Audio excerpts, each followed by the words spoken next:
Good morning everyone. I welcome you all in today's English class. So students, in last class we have started with the new unit, that is unit number 16 from your English grammar textbook, and the title of this unit was use of in, on, under, behind.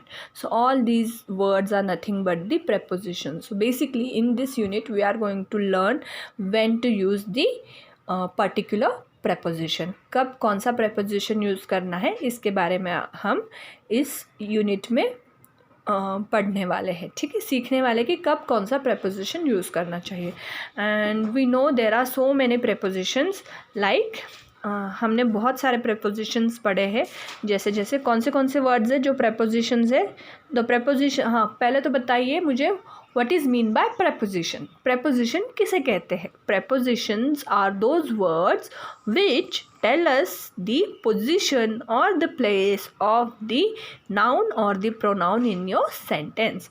ये जो prepositions होते हैं, prepositions, तो इसके word से ही पता चल रहा है कि ये पोजीशन के बारे में जानकारी देने वाले वर्ड्स है. तो ये जो प्रेपोजिशंस होते हैं ये हमें हमारे सेंटेंस में जो नाउन है या प्रोनाउन है उसके पोजीशन या प्लेस के बारे में जानकारी देते हैं. ओके, एंड कौन से प्रेपोजिशन सीखे थे हमने? इन, ओके, आई एन इन मतलब अंदर, देन ओ एन ऑन मतलब ऊपर, then U N D E R under मतलब नीचे, B E H I N D behind मतलब पीछे, किसी भी चीज़ के पीछे वाली पोजीशन को बोलते हैं बिहाइंड. ओके, देन एट मतलब तरफ, उसके तरफ, इसके तरफ, ओके, उसको बोलते हैं at. Over, O V E R, over भी एक प्रेपोजिशन है, उसका भी मतलब ऊपर ही होता है. देन आउट मतलब बाहर. ओके, फिर नियर मतलब पास में या बगल में.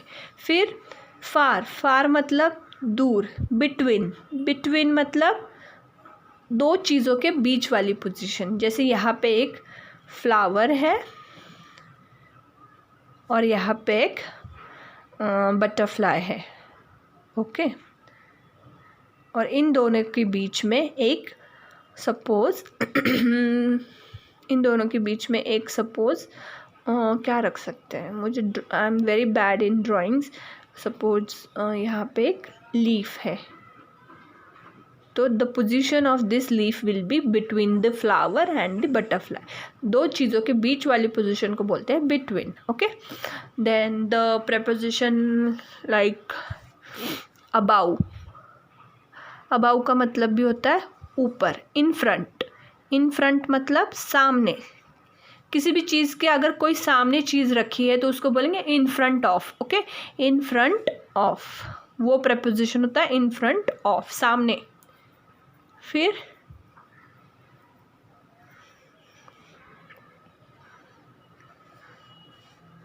अप का मतलब भी ऊपर होता है. ये it also tells us about the position. Down मतलब नीचे. It is also the preposition only. Okay, into का मतलब भी अंदर है. ओके, इनसाइड अंदर, इनसाइड मतलब है अंदर. आउटसाइड, ये सारे क्या है? Prepositions. Okay, so there are so many prepositions over the period of time. As long as you read so many books or so many what you say, you are thorough with the English reading, then you will get to know what are the different prepositions. जैसे आप ज़्यादा English पढ़ोगे, सीखोगे, तो आपको अलग अलग prepositions, अलग अलग वर्ड्स पता चलते जाएंगे. Okay, so in last class we have completed the exercise number 1, and in today's class we are going to complete the remaining exercises, that is exercise number 2 and 3 from the same unit. Okay, first circle the prepositions. So over here we have to circle the prepositions in the sentence, in the given sentences. Okay, first sentence, the clouds are over the sun. So here which word is telling us about the position of the clouds? यहाँ पे clouds की position हमें किस word से पता चल रही है, या क्लाउड्स कहाँ पे है, ये कौन से वर्ड से पता चल रहा है? तो there is one word OVER, over मतलब ऊपर. Okay, clouds are over the sun. Sun के ऊपर क्या है? क्लाउड्स है. So we have to circle this word over because it's a preposition. Second, the sun is behind the clouds. Now यहाँ पे over था. Now which word is telling us about the position of the sun? sun कहाँ पर है? sun is behind the clouds. clouds मतलब बादलों के पीछे. behind मतलब पीछे. ये जो सूरज है ये बादलों के पीछे है. that is why behind is the preposition over here. It tells us about the position or the place where the sun is. The children are sitting near the gate. So where are the children sitting? Yes, children are sitting near the gate. Gate के कहाँ पर है? Gate के पास में है. तो near is the preposition over here. Near means pass. He kept his bag in the cupboard. So where did he keep his bag? Yes, he kept his bag in the cupboard. cupboard में रखी है, but cupboard के कहाँ रखी है? ऊपर रखी है, नीचे रखी है, बाहर रखी है, दूर रखी है, पास रखी है. ये किस वर्ड से पता चल रहा है? ये हमें पता चल रहा है ये वर्ड से. पोजीशन कौन से वर्ड से पता चल रहा है? इन. तो ये जो बैग है, इस ही मीन्स कोई भी लड़का है जिसने अपनी बैग कबर्ड के कहाँ रखी है? अंदर. इन मतलब अंदर. So we have to circle the word in because it's the preposition. Fifth one, the aeroplane is flying above the clouds. So which word is telling us about the position? Yes, above. above means ऊपर. Put the books in your bag. Where we have to keep our books? In our bag. That means in is the preposition over here. So we have circled all the prepositions from this, all the given sentences. Now the last exercise from this chapter. Look at the pictures and fill in the blanks with correct prepositions. So we have to observe this picture carefully and we have to fill in the blanks with the correct preposition. So they have given us few sentences over here and we have to fill up these sentences with the we have to fill up the blank spaces with the correct options. So यहाँ पे एक picture दिया है, उसको देखकर हमें जो यहाँ पे blank spaces दिए हैं उनमें correct preposition fill up करना है. Okay, first, Sandy's room is neat and clean. ये जो बच्चा है इसका नाम है Sandy. The boy which we are seeing in this picture, his name is Sandy. Sandy's room is neat and clean. His clothes are dash dash the almirah.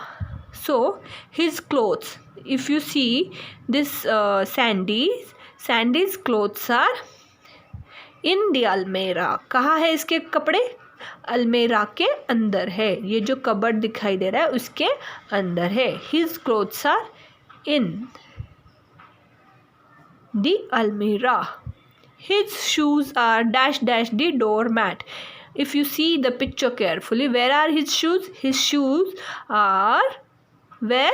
His shoes are on this mat. Mat के कहाँ है? Mat के ऊपर रखे हुए. तो हम यहाँ पे preposition यूज़ करेंगे on.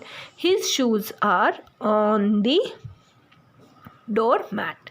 There is a painting dash dash the windows. यहाँ पे एक पेंटिंग दिखाई दे रही है. What is the position of this painting? Which preposition will you use to describe the position of this painting with respect to these windows? अगर आपको इस painting की पोजीशन के बारे में बताना है और वो भी इन विंडोज से किस रिलेशन में है इसकी पोजीशन, तो कैसे बताएंगे?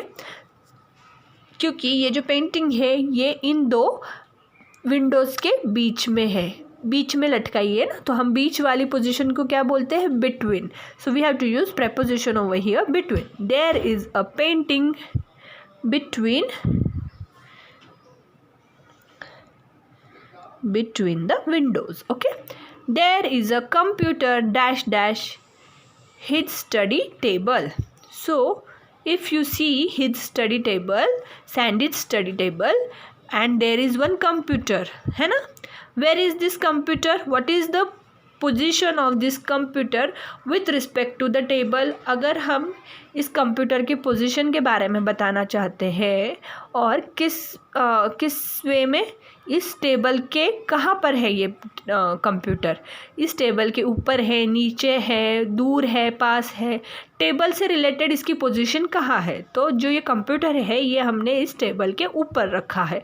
That means the correct preposition to describe about this computer's position with respect to table will be on. क्या आएगा? on आएगा. This computer is, there is a computer on his study table. Computer कहाँ रखा है? Study table के ऊपर रखा है. Okay. You can see some books dash dash the computer table. You can see some books on the computer table. और ये जो बुक्स है वो भी कहाँ पर रखे हैं? कंप्यूटर टेबल के ऊपर ही रखे हैं. तो ऊपर यानी ऑन, preposition आएगा on. His bag is kept dash dash the sofa. Where is his bag? His bag is kept over the sofa. Over भी लगा सकते हैं या ऑन भी लगा सकते हैं यहाँ पे preposition. His bag is kept over the sofa. You can use over और on. Okay. A dustbin is also kept dash dash the study table. Where is the dustbin? Okay, we have to tell the position of this dustbin with respect to this table. Table के कहाँ पर है ये dustbin रखा हुआ? ऐसी position बतानी है वो जो टेबल से रिलेटेड हो. टेबल के कहाँ है? पास है, दूर है, नीचे है, ऊपर है, या ऐसे वे में बताना है preposition जो इस डस्टबिन की पोजीशन बता सके with respect to this table. So a dustbin is also kept where this dustbin is. ये जो डस्टबिन दिखाई दे रहा है ये इस टेबल के नीचे रखा है. दैट मीन्स अंडर आएगा. नीचे मतलब under. A dustbin is also kept under the study table. Okay.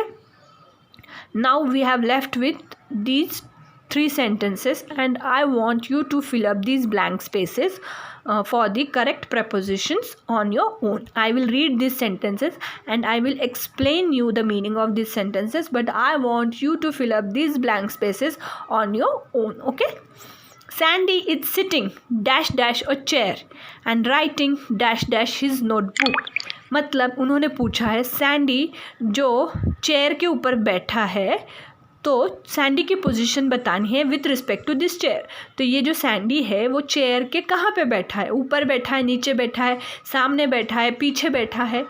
हमें बताना है सैंडी की position with respect to the chair.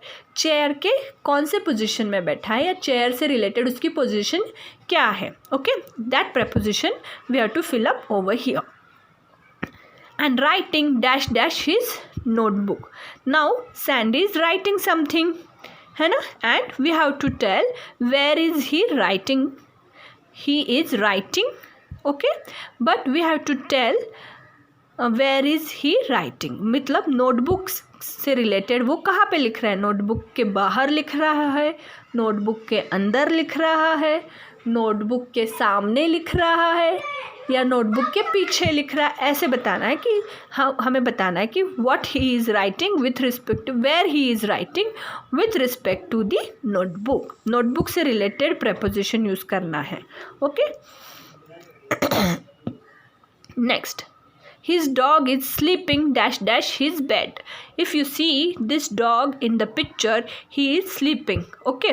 But we have to tell the position of this dog with respect to the bed. अगर ये bed है और उस bed से रिलेटेड हमें डॉग की पोजीशन बतानी है. बेड के पास में है डॉग या बेड से दूर है, बेड के सामने है या बेड के पीछे है, बेड के नीचे है या बेड के ऊपर है. ये डॉग की पोजीशन बतानी है with the help of correct preposition. हमने करेक्ट preposition यूज़ करके डॉग की पोजीशन बतानी है with respect to this bed. Okay. I hope you will be able to do this on your own, and if you feel any difficulty while filling up these blank spaces you can ask me. Till then, thank you. Have a nice day.